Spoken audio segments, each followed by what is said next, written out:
ने एक 10,000 यूनिट या 1 लाख यूनिट एक बार एक बैच में बनाई होंगी, उसको मार्केट में भेजा होगा, अपने वेयर हाउस में रखा होगा, डिस्ट्रीब्यूटर को भेजा होगा, फिर वो वहां से कस्टमर तक पहुंचा होगा। That is called make to stock method studies. Coming to next, that is types of production system. Again a very important question. तो यहाँ जो आप बात कर रहे थे, क्वेश्चन किस तरह का आ सकता है, the question will come, what do you mean by production processes, elaborate it's different types. ठीक है, classify the different types of production processes. इसको मैं अगर एप्लीकेशन बेस इस क्वेश्चन को अगर मैं बोलता हूं तो it can be like a company, example मैं लेता हूं, लाइक मिस्टर अनिरुद्ध विजय, अपने नाम में ले लेता हूं, would like to set up a company for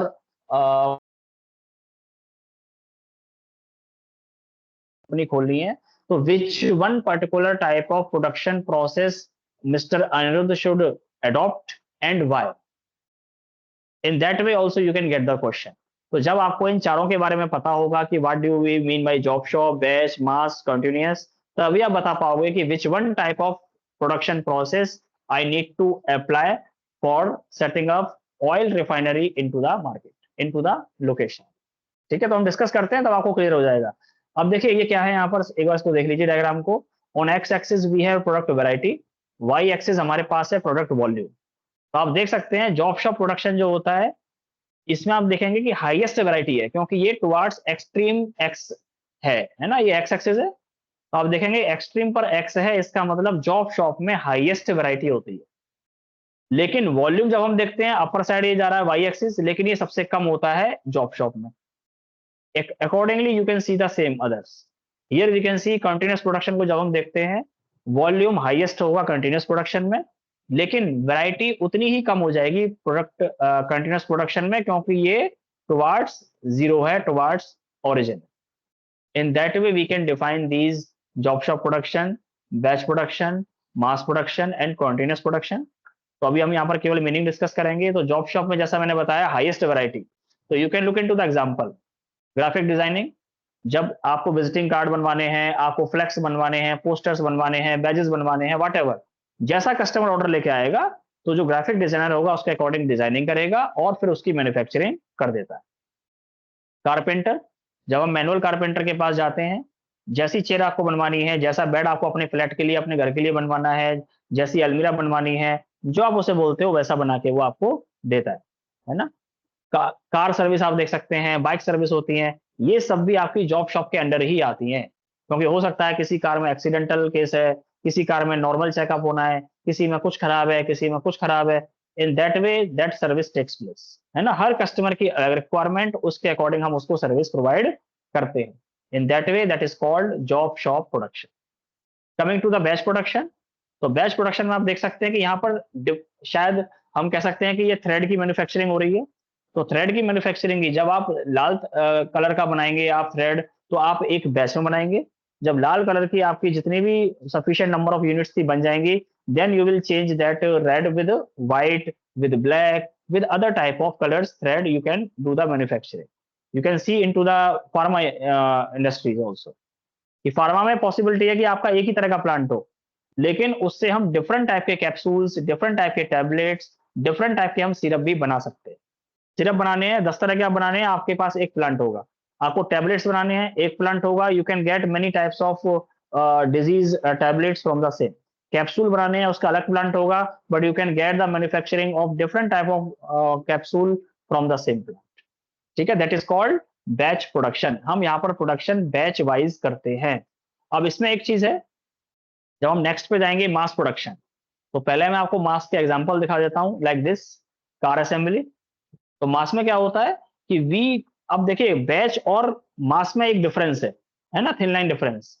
batch production जब हम करते हैं तो सेम प्लांट से हम डिफरेंट टाइप ऑफ मेडिसिन बना रहे हैं, लेकिन उसमें हमें कुछ ना कुछ प्लांट में माइनर मॉडिफिकेशन करने पड़ते हैं, as per the size, as per the ingredients of that particular capsule, tablet और सिरप। लेकिन जब हम कार असेंबली करते हैं, तो जो आपका एग्जिस्टिंग प्लांट होता है उसमें मेजर चेंजेस किए जाते हैं। जब मेजर चेंजेस किए जाएंगे तो वहां पर आइडल टाइम ज्यादा होगा, जब बैच में माइनर चेंजेस किए जाएंगे तो वहां पर आइडल टाइम कम होगा। ये आपको ध्यान रखना है कि बैच में और मास में क्या अंतर है। मास में प्लांट फ्लेक्सिबल है, लेकिन compare to batch production it is less flexible, क्योंकि वहां आपको मेजर चेंजेस आपको प्लांट में करने पड़ते हैं। तो जब हम इस तरह की असेंबली करते हैं that is called mass production. और आते हैं कॉन्टिन्यूस प्रोडक्शन पर, जब हमारा प्लांट बिल्कुल भी फ्लेक्सिबल नहीं है। आप इसकी कैरेक्टरिस्टिक्स भी देख सकते हैं।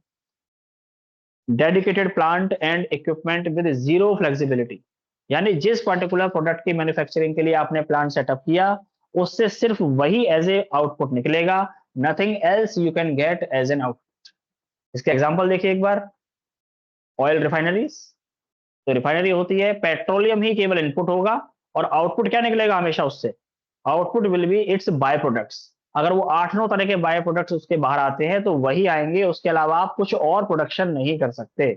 ऐसा नहीं है कि आपने पेट्रोलियम की रिफाइनरी में गन्ना डाल दिया, वो जूस निकाल के दे दो, है ना? या आपने कुछ और लिक्विड, आपने गन्ने का जूस इनपुट किया, पता चला कुछ और बाय प्रोडक्ट निकल के आ जाए, आप ये सोच रहे हैं? Never possible. जो जिसके लिए डेडिकेटेड प्लांट है उससे वही निकल के आएगा, nothing else you can gate. Similarly cement factories, cement factory भी एक एग्जांपल है आपका कंटिन्यूअस प्रोडक्शन का, जहां पर plant is having zero flexibility. जो उसका पर्पज है, डेडिकेटेड प्लांट है, उससे वही एज एन आउटपुट निकल के आता है।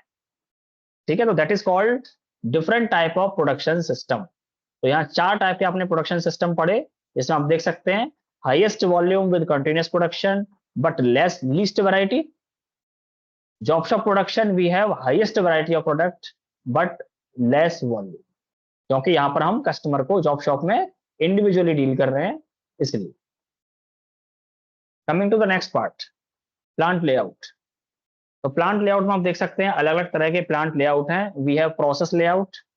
प्रोसेस लेआउट क्या होता है? You can see we divide our overall manufacturing process based on the nature of work. यानी जैसे आप देख सकते हैं यहाँ पर एक, अब इस पे ना नाम पर ध्यान मत देना, जरूरी नहीं है, आप मैकेनिकल स्टूडेंट नहीं है, आपको इतना सोचने की जरूरत नहीं है। टाइप ए एक्टिविटी, जैसे उसको नाम दिया हुआ है फॉर्जिंग, ये सारी की सारी फॉर्जिंग एक्टिविटी इस जगह कंडक्ट होगी।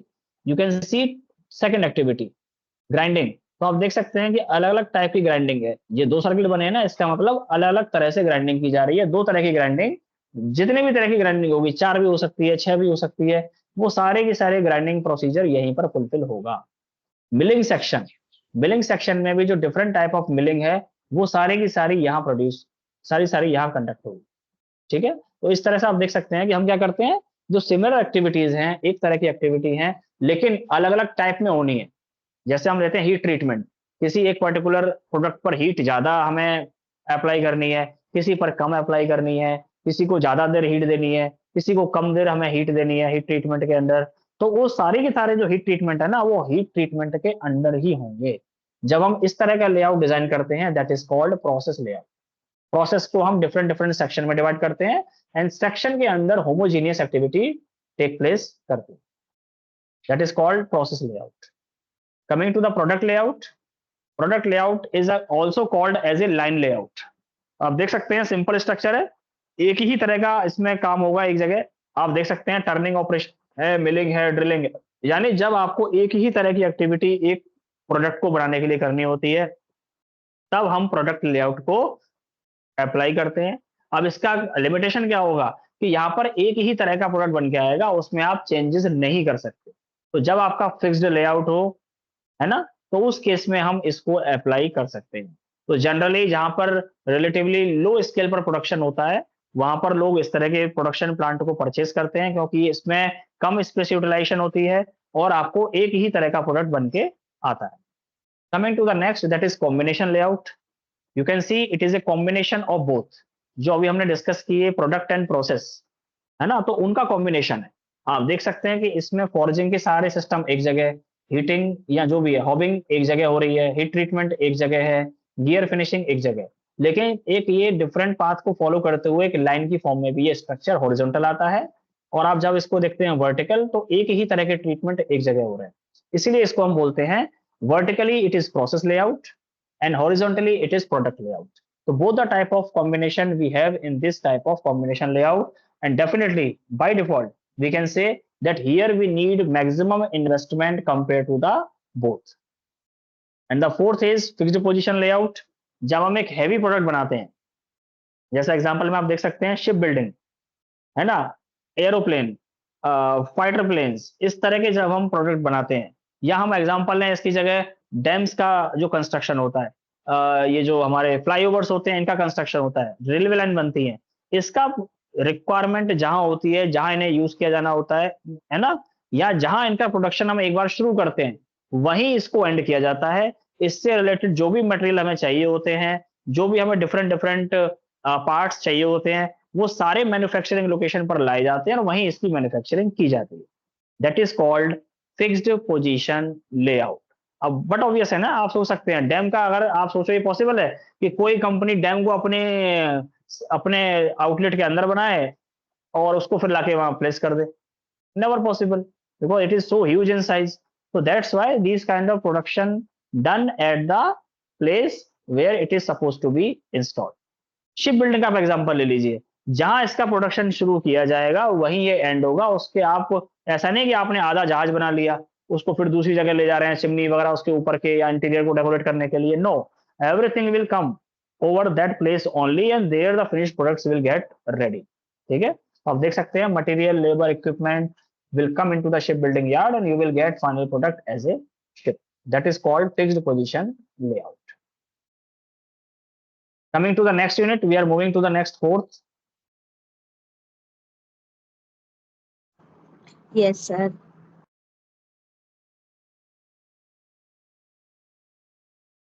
अब now fourth में we will discuss about these design of product and services, process of product and service design. तो डिजाइन की हम यहाँ बात करेंगे बेसिकली। तो प्रोडक्ट डिजाइन की जब हम बात करते हैं तो यहाँ पर जो इंपॉर्टेंट फैक्टर्स हैं वो ये तीन हैं, आप देख सकते हैं कि what type of design a company should finalise, किस तरह की डिजाइन को अप्रूवल देना चाहिए। तो first is solve a user problem, एक ऐसा डिजाइन हमें प्रोडक्ट का बनाना चाहिए जो यूजर की प्रॉब्लम को सॉल्व करे। Fill a specific gap and perform well in their given market. जैसे मैं एग्जांपल इसका एक दे देता हूं, आपने देखे होंगे एसी पहले आते थे, एयर कंडीशनर्स, है ना, रिमोट से हम उसे ऑन करते थे, ऑफ करते थे, है ना। फैन की, चलो एसी बाद में आएंगे, पहले फैन पर आ जाते हैं। फैन ऐसे आते थे जो बटन से ऑन ऑफ किए जाते थे, पर ये गैप आइडेंटिफाई किया कि लोगों को उस एसी को या उस फैन को ऑन करने के लिए या ऑफ करने के लिए एक जगह से उठ के दूसरी जगह जाना पड़ता है। अब ये प्रॉब्लम किसके लिए? जो डिसेबल्ड है ना, जो चल नहीं सकते, जो ओल्ड एज पीपल हैं, उनको बार बार ये मूवमेंट करने के लिए, बार बार उसको ऑन ऑफ करने के लिए वहां जाना पड़ेगा, तब जाके वो स्विच ऑन स्विच ऑफ होगा। ये गैप आइडेंटिफाई किया कंपनी ने क्या बना दिया? रिमोट बेस्ड फैन बना दिए, एलेक्सा बेस्ड फैन बना दिए, कि अब लोगों को रिमोट भी दबाने की जरूरत नहीं है। पहले तो रिमोट आया कि अब जो डिसेबल्ड है उनके लिए काफी कन्वीनियंट हो गया कि रिमोट उनके हाथ में, कहीं से भी उसको ऑपरेट कर सकते हैं। फिर एलेक्सा आ गया कि उसको भी दबाने की जरूरत नहीं है, आप बोल के काम चला लीजिए, है ना। तो these kind of gap you are able to identify, accordingly you have to design your product. The third is contribute to the achievement of business goal, और ऐसा हमें प्रोडक्ट बनाना चाहिए जो कि हमारे बिजनेस का गोल है। क्या है हमारे बिजनेस का goal? Always to wealth maximization and profit maximization, इनको भी वो डायरेक्ट सपोर्ट करे। प्रोडक्ट का डिजाइन ऐसा ना हो कि डिजाइन तो हमने बना दिया पर उसमें मार्जिन ही नहीं है, तो वेलफेयर थोड़ी ना करना होता कंपनी ने, है ना। To be very honest, company never do the welfare, they are always there to make more profit and more wealth out of the market. So these three feature has to always remain present while you design a particular product. So these are importance, इसमें अभी हम इतना नहीं जाते हैं। We come to the fundamental elements and principles of product design. तो देखिए, first is desirability. Desirability means the product you plan on designing is actually wanted or needed by your target users. Product ऐसा बनाओ जो customer को वास्तव में कोई need satisfy करे। ऐसा प्रोडक्ट हम ना बना दे जिससे कस्टमर की नीड सेटिस्फाई नहीं हो रही है। Example from your side, any example of such kind of product? Sir actually design concept है ओवरऑल क्वालिटी और वर्क ऑफ द प्रोडक्ट। हाँ, इसमें देखिए प्रोडक्ट डिजाइन में सारे फैक्टर्स आ जाते हैं, shape, size, quality, durability, structure, उसका लुक कैसा होगा, है ना, everything comes under this particular head, ये ध्यान रखिएगा। सर एफएम क्या आएगा इसके अंदर? एफएमसीजी? हाँ जी, FMCG it can be any sir. एक सोप की भी जब हम बात करेंगे ना, उसकी भी हम बात कर रहे हैं। एक शैम्पू के पाउच की आप बात करोगे, वो भी इसके अंदर आता है। एनी काइंड ऑफ प्रोडक्ट, कोई भी हो सकता है। ठीक ऑल स्पेसिफिकेशन। हाँ, तो I am asking you any example where company has offered such kind of product which is not liked or preferred by the customers.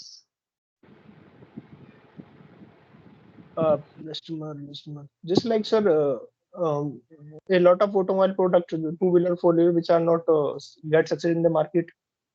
Okay, One अब देखिए example मैं इसका is एक एग्जांपल आपको देता हूँ। आपने देखा होगा एक कार आई थी आज से काफी टाइम पहले, जो इलेक्ट्रिक थी, माचिस की डिब्बी जैसी लगती थी। नाम याद है उसका? मैं नाम भूल रहा हूँ।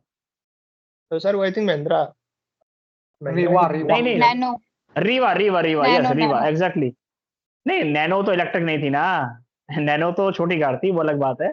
देखिए, वो उस समय आई थी, रीवा की बात कर रहा हूँ मैं। रीवा सर्च कर लेना, आपको कार दिख जाएगी, है ना। वो कंपनी ने लॉन्च की इस पर्टिकुलर पर्सपेक्टिव से कि ये इलेक्ट्रिक कार है, इसमें पेट्रोल नहीं लगेगा, डीजल नहीं लगेगा, और कस्टमर के लिए बहुत इको फ्रेंडली भी रहेगी। लेकिन उस समय ये सेंस था ही नहीं कि लोग इलेक्ट्रिक कार को यूज करेंगे, क्योंकि because of environmental friendly aspect, यानी ये अवेयरनेस मार्केट में थी ही नहीं।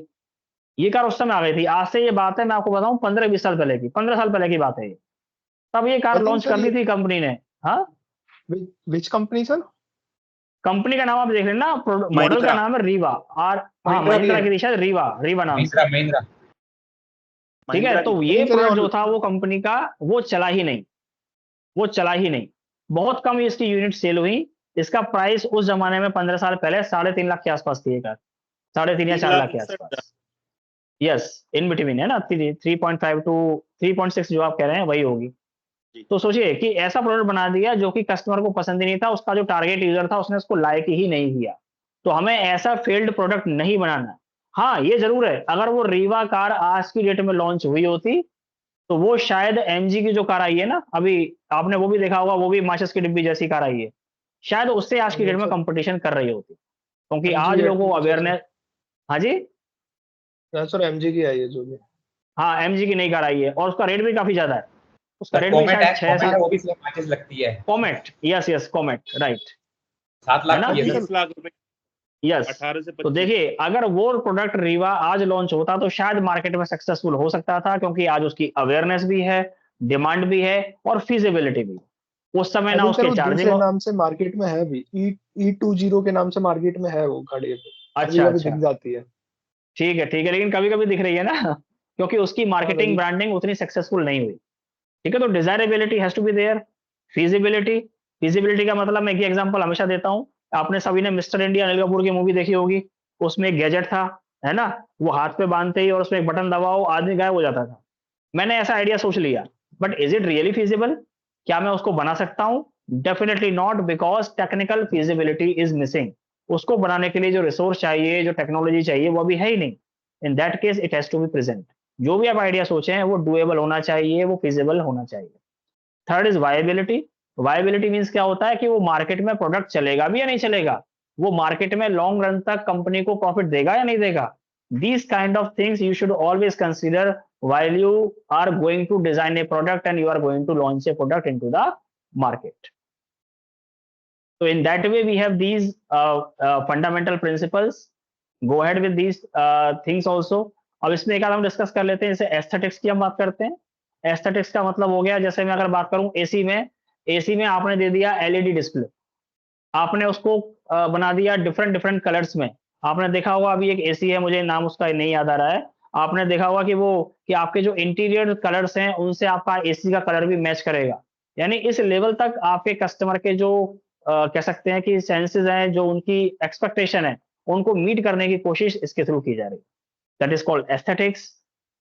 ठीक है, now we go through ahead with the, तो इतना ही हम इसमें डिस्कस करेंगे। और एक पॉइंट और था इसमें, ये डिजाइन टूल्स का, कि जब भी हमें कोई प्रोडक्ट को डिजाइन करते हैं तो what are the different tool you should use. तो इन टूल के बारे में आप ध्यान रखिएगा कि आपको इसके बारे में केवल जो है नाम सामने लिखे हुए हैं, like we have research tools like optimal workshop, look back, type form, maze. या डिजाइनिंग के लिए जब हम बात करते हैं, प्रोटोटाइपिंग डेवलपमेंट के लिए, तो we use this kind of systems like Adobe XD, we have sketch, we have Figma and InVision. ठीक है, तो these kind of tools we can use for the different purposes which are mentioned over there। इनके बारे में सिर्फ आपको एक काम करना है, जैसे यहाँ लिखा हुआ है हॉट्जर, तो इनके बारे में सिर्फ एक एक लाइन आप जरूर पढ़ लीजिएगा। Suppose if it comes into the short notes, तो कम से कम आप इनके बारे में एक एक लाइन भी लिखेंगे तो it will be more than sufficient for 5 marks. ठीक है, तो इस तरह से आपको ये प्रिपेयर करने हैं। और ये केवल मैंने कुछ ही नाम यहाँ लिखे हुए हैं, इनके अलावा भी बहुत सारे ऐसे टूल हैं जो यूज किए जाते हैं for these different purposes. Coming to the next unit, just a second.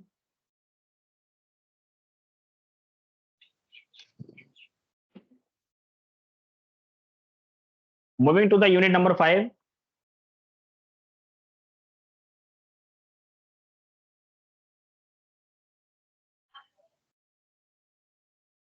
It is all about inventory management. I hope it is visible now to you. अब देखिए इन्वेंट्री मैनेजमेंट का कॉन्सेप्ट एक बार समझ लीजिए, तो उससे बाकी चीजें समझने में आपको काफी आसानी हो जाएगी। Inventory management is managing the inventory in such a way. अब इसको डिफाइन करने के लिए मैं आपको ये डायग्राम भी दिखाऊंगा, है ना, it is important. Managing an inventory in such A way that we should not have the quantity of that material in excess or in अभी से पूछ रहा हूं मैं, डेफिसिट। यस, ठीक है ना। तो ना तो डेफिसिट हो ना वो एक्सेस में हो, ऐसा हमें एक बैलेंस मेंटेन करना है कि वो इनके बीच में फॉलो करे, है ना। डेफिसिट भी नहीं होनी चाहिए और एक्सेस में भी नहीं होनी चाहिए, because both the ways company is in loss. Deficit है तो may be in market demand exist कर सकती है जिसको आप फुलफिल नहीं कर पाएंगे क्योंकि आपके पास उसको बनाने के लिए मटेरियल अवेलेबल ही नहीं है। दूसरा एक्सेस है तो आपकी स्टोरेज कॉस्ट इंक्रीज हो जाती है, हैंडलिंग कॉस्ट इंक्रीज हो जाती है, प्रिजर्वेशन कॉस्ट इंक्रीज हो जाती है, और उसके अलावा आपके पास जो आप और इसेंशियल प्रोडक्ट को या मटेरियल को अपने स्टोर में रख सकते थे वो स्पेस अवेलेबल नहीं है because it is already occupied by the excess quantity of the material. Because of that reason this concept is very important. So you can see this diagram that what are the different aspect in the inventory management.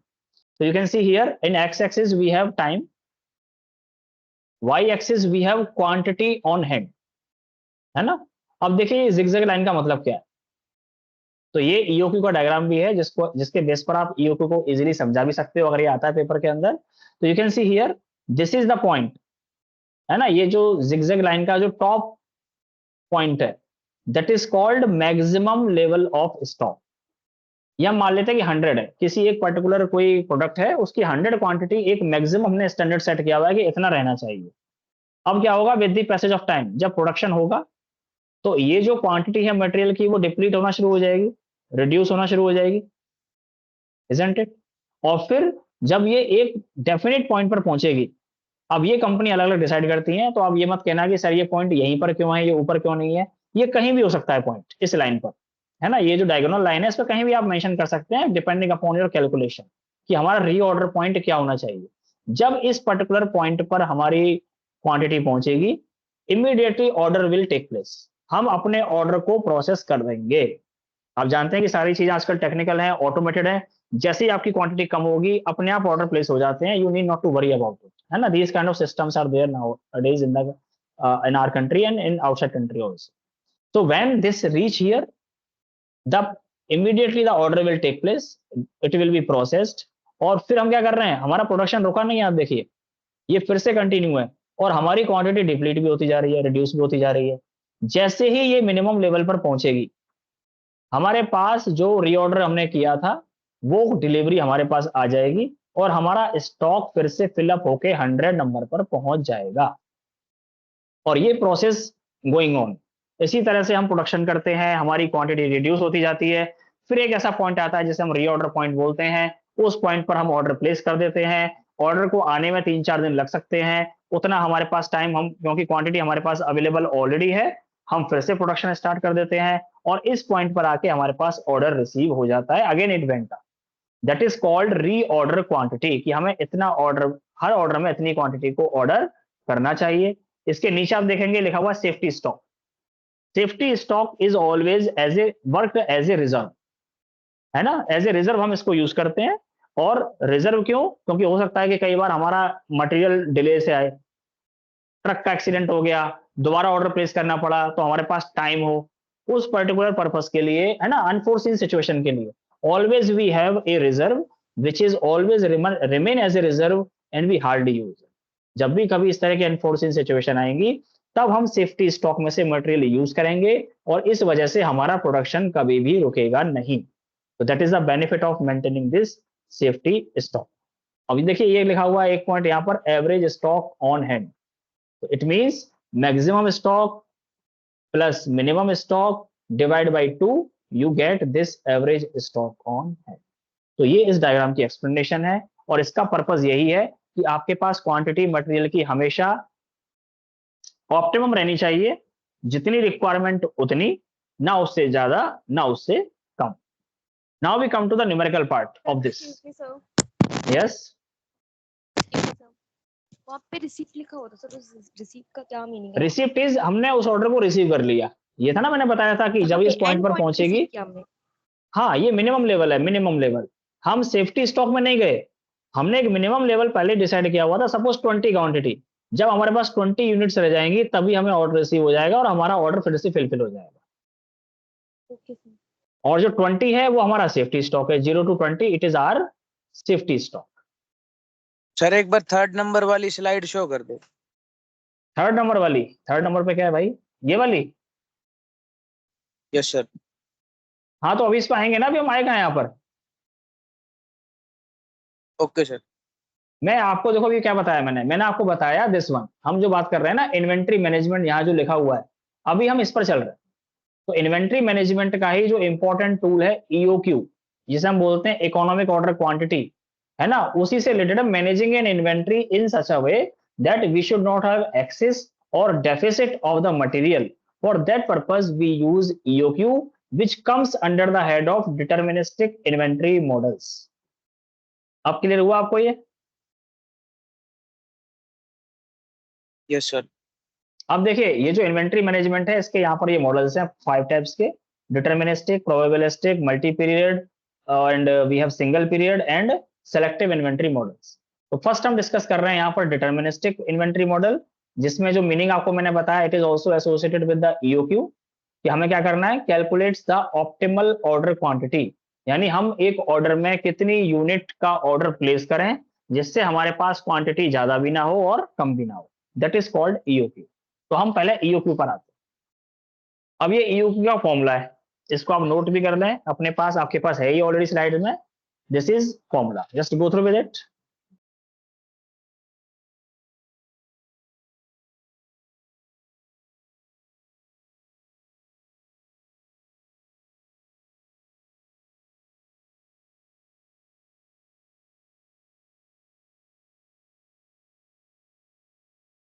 Sir, what does mean EOQ? Okay, economic order quantity. got it. EOQ is economic order quantity. Okay, sir, okay, लिखा हुआ है.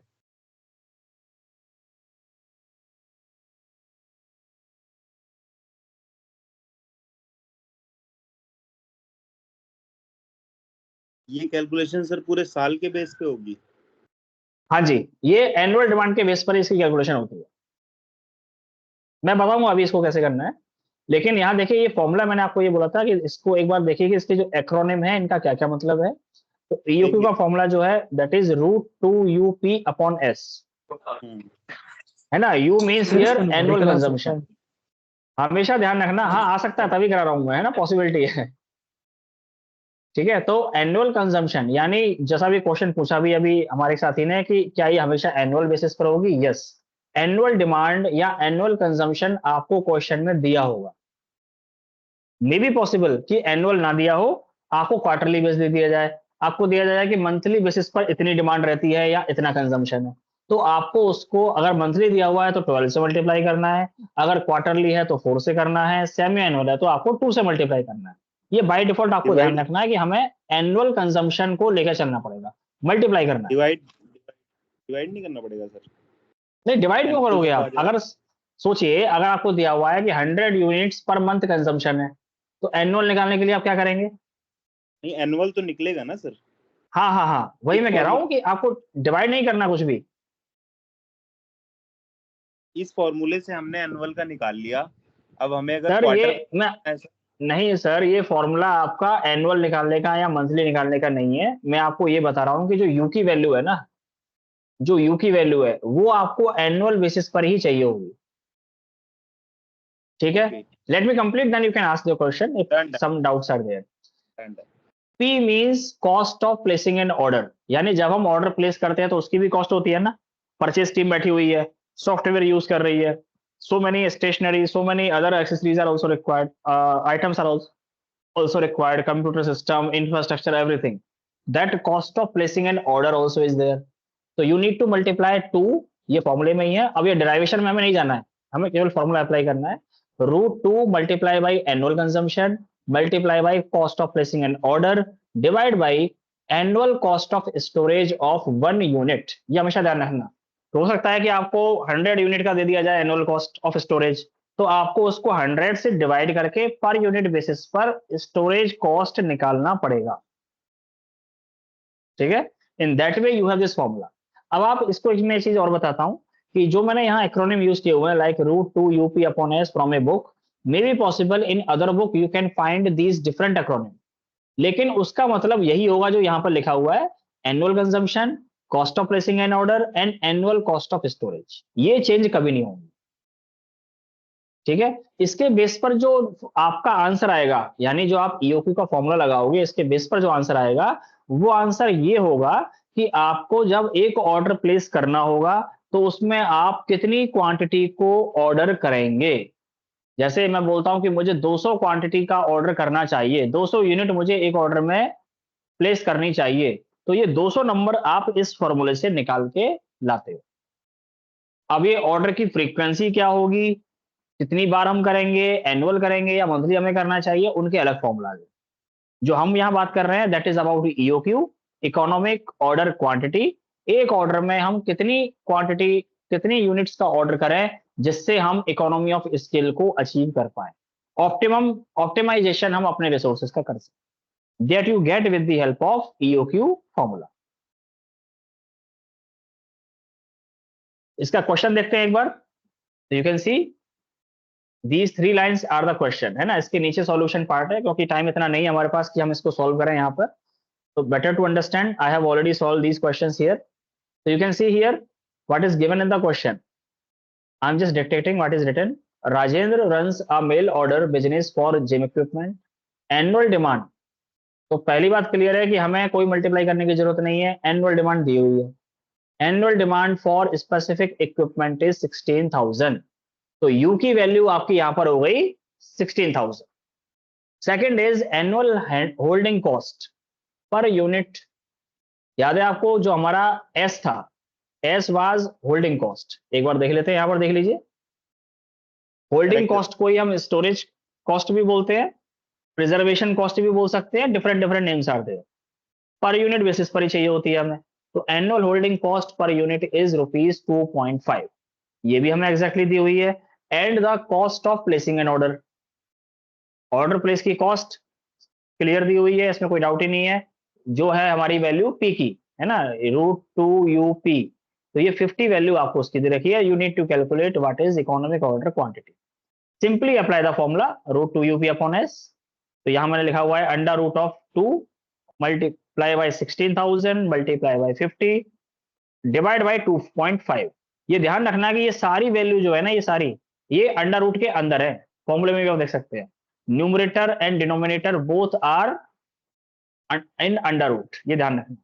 तो आप इसको solve करेंगे, you will get the value 800 units. It means Rajesh, ये जो business है इसमें जो एक ऑर्डर प्लेस होगा, जितनी बार भी प्लेस होगा, वो 800 यूनिट का ही ऑर्डर प्लेस होना चाहिए। तो that is the answer you get with the help of this formula. Any question regarding this?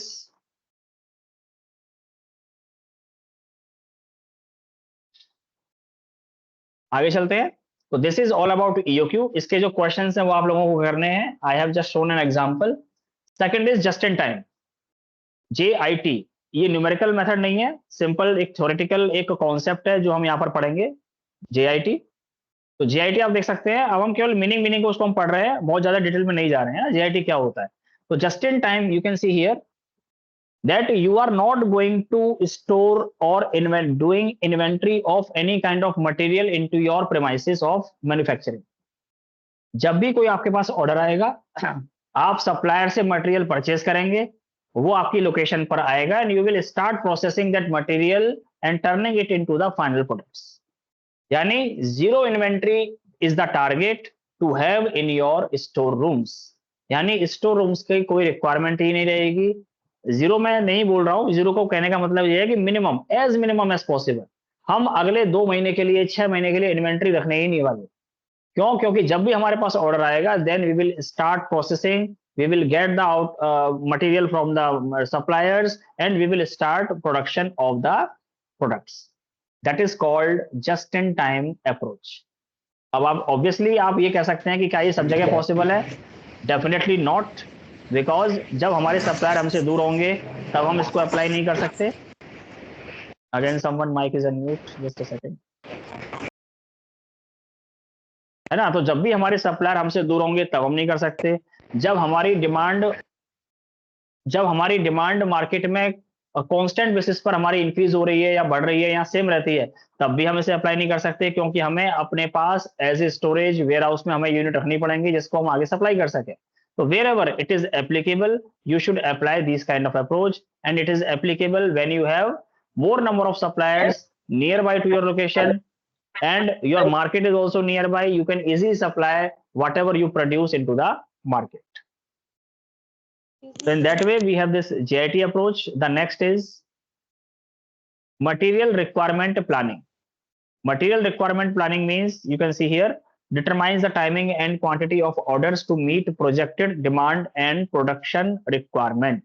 अब इसमें हम क्या कर रहे हैं, जो आपका भी क्वेश्चन था कि हम 1 साल में कितने ऑर्डर प्लेस करेंगे, ये सब हमें प्लान करना पड़ेगा कि हमें कितने ऑर्डर हमें 1 साल में हमें ऑर्डर करने चाहिए, है ना, कि कितनी बार हम किस फ्रीक्वेंसी से हम ऑर्डर को प्लेस करेंगे। All these planning come under the head of material requirement planning. और इसमें केवल आप रॉ मटेरियल को ही नहीं आप प्लान कर रहे हैं, other than that whatever kind of indirect material you are suppose to order, है ना, उनकी भी प्लानिंग आपको साथ में करनी है। So those all things comes under the head of material requirement plan. Coming to next, that is single probabilistic inventory models. ठीक है, तो एक बार इन मॉडल्स को आप पढ़िए और once you will read them, you will definitely come to know that what are the different models. और इसको लेकर जो डाउट्स होंगे आपको, again I am saying you can put those doubts into the chat box. या YouTube पर जब आपका लिंक आ जाएगा, कल आपका YouTube पर लिंक आ जाएगा, वहां भी आप इनको पोस्ट कर सकते हैं, आप मुझे ईमेल भी कर सकते हैं, then definitely I will take those issues one by one. ठीक है, because of the paucity of time I will be taking less into this. I am straight away going to the numerical which is applicable in this unit, the second numerical of this unit, that is ABC analysis. तो ABC analysis, can anybody tell what it means?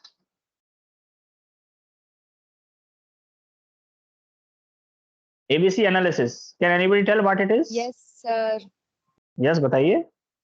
Categorize your product in a 3 category: top, most, middle, and the last one, A, B, C. Okay. And Good. according तो to हम इसमें क्या करते हैं, based on put your the, effort. yes, very good, very rightly you have said, Aarti, that आरती ने बताया ना भी आंसर। Yes, sir. ओके, ठीक है। तो इसमें हम क्या करते हैं कि अपने मटेरियल जो भी हम प्रोडक्ट बनाते हैं, है ना, या हम बोल सकते हैं 2 अप्रोचेस के। एक तो जो हम प्रोडक्ट मैन्युफैक्चर करते हैं, उसके जो डिफरेंट पार्ट्स हैं, उसको हम उसकी वैल्यू के अकॉर्डिंग 3 पार्ट में डिवाइड करते हैं कि A means top most category, जहां पर number of material, number of component कम से कम होंगे, but they will be comprising 70 to 80% of the total value of the material which you will use for developing a final product. तो ये होता है 80-20 rule. You can see here also what is written. B category होती है जहां पर हमारे average number of component और उसकी वैल्यू ऑन एन एवरेज होती है लाइक 15% के आसपास। सी कैटेगरी होती है जहां पर मैक्सिमम नंबर ऑफ कंपोनेंट होते हैं प्रोडक्ट के और उसकी वैल्यू मिनिमम होती है up to 5%। That is called ABC analysis. तो एक तो ये अप्रोच है कि जब हम एक प्रोडक्ट बना रहे हैं कंपोनेंट के अकॉर्डिंग। दूसरा अप्रोच ये है कि एक कंपनी जब कई सारे प्रोडक्ट को सेल करती है मार्केट में, तो उनकी आप जानते हैं कि कई ऐसे प्रोडक्ट होते हैं जिनकी वैल्यू बहुत हाई होती है, कई ऐसे प्रोडक्ट होते हैं जिनकी वैल्यू बहुत कम भी होती है। तो ऐसे 2-3 प्रोडक्ट जो कंपनी के हाईली सेलेबल है, उनकी वैल्यू बहुत ज्यादा है, that comes into the A category. B category में कंपनी के जो पूरा अम्ब्रेला, अम्ब्रेला मतलब हो गया कि शैम्पू इतने टाइप के, है ना, सोप इतने टाइप के, फेस क्रीम इतने टाइप की, ये इतने टाइप के। तो उस अम्ब्रेला में से जो बी कैटेगरी होगी वो होगी average number of product with value around 15%। C category होगी जहां पर maximum of product but they are comprising 5% of the total sale in the market. तो हम दो तरीके से इसको हम बाइफरकेट कर सकते हैं, that is called ABC analysis. इसका बेनिफिट क्या है कि जो सबसे ज्यादा इंपॉर्टेंट हमारे प्रोडक्ट हैं उनको सबसे ज्यादा ध्यान देना, and respectively we will give focus on the other product as well. B category पर उससे कम और सी कैटेगरी पर उससे कम। Just a second.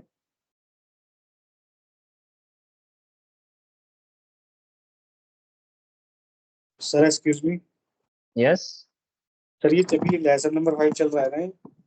हाँ जी, 5 पर हैं हम। तो देखिए अब इसके हम न्यूमेरिकल के ऊपर आते हैं कि कैसे हम इसको सॉल्व करेंगे। तो एक बार इसको देख लीजिए जिससे आपको आइडिया हो जाए कि अगर if you have the question of this particular concept then you can easily solve. तो you can see here that based on the following given information conduct ABC analysis. इसका मतलब ये हो गया कि हमें इन प्रोडक्ट्स को, या ये जो दिए हुए हैं अलग अलग प्रोडक्ट दिए हुए हैं, इनको हमें 3 पार्ट में डिवाइड करना है एबीसी, जिसमें जो ए कैटेगरी होगी वो मोस्ट वैल्यूएबल होगी, बी कैटेगरी उससे कम और सी कैटेगरी उससे कम होने वाली है। ठीक है। तो first step is calculating annual consumption value. आप देख सकते हैं क्वेश्चन में आपको क्या दिया हुआ है, annual number of unit sold and cost per unit.